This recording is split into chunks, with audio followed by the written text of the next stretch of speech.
इस्लाम धर्मर सबुठारु पवित्र मास हेउची रमजान मास। एही रमजान मासर शेष दिन रे पवित्र ईद उल फितर पालन करा जायछि। एही ईद पई सारा कटक सहर होई उठितिला उत्सव मुखर। कटकर विभिन्न मस्जिद रे समूह नमाज पाठ करिबा पई स्वतंत्र व्यवस्था करा जायतिला।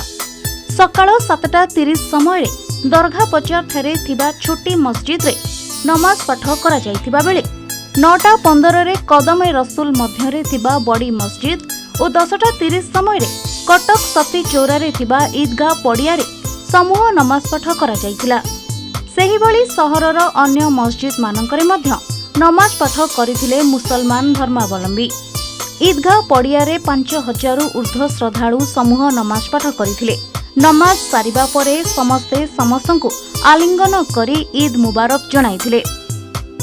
कटक भाईचारा सहर में गोटे निरा परंपरा रमजान मास सरी मुसलमान मानकर आज आम आसीलु पर्व सामिल होगापी बहुत खुशी लगे। आज ईद आप देखुए हजार हजार मुसलमान भाई मैंने आसुँचे आशीर्वाद नहीं जाऊँ। तो मुझे निश्चित रूप समस्त मुसलमान भाई ओडार शुभेच्छा जनइबी ईद समस्ते आम कटक भाईचारा सहर में समस्ते भल रुहतु सुस्थ रुहतु आगामी दिन में भल कम कर नहीं प्रति वर्ष आम आसू आम न आसिले आमको मानने पखाड़ुआ लगे।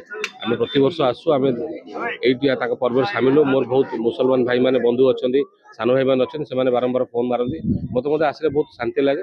समस्त को ईद पवित्र अवसर में शुभेच्छा अभिनंदन जनइबी।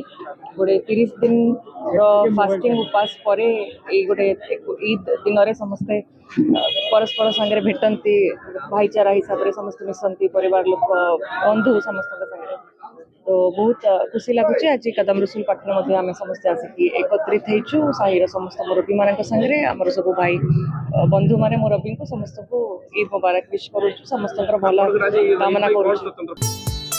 अन्यपटे पवित्र ईद अवसर रे कटकर कदमे रसूल ठारे विभिन्न राजनैतिक दलर नेता मानकर भिड़ देखिबाकू मिलिथिला।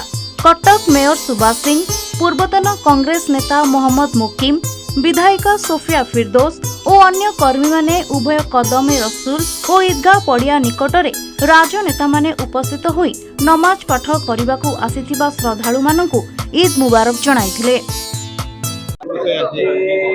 ईद पर्व होची आज मुसलमान भाई मान को बहुत शुभेच्छा। आज रमजान मासर शेष ईद पर्व बहुत गर्वर कथा।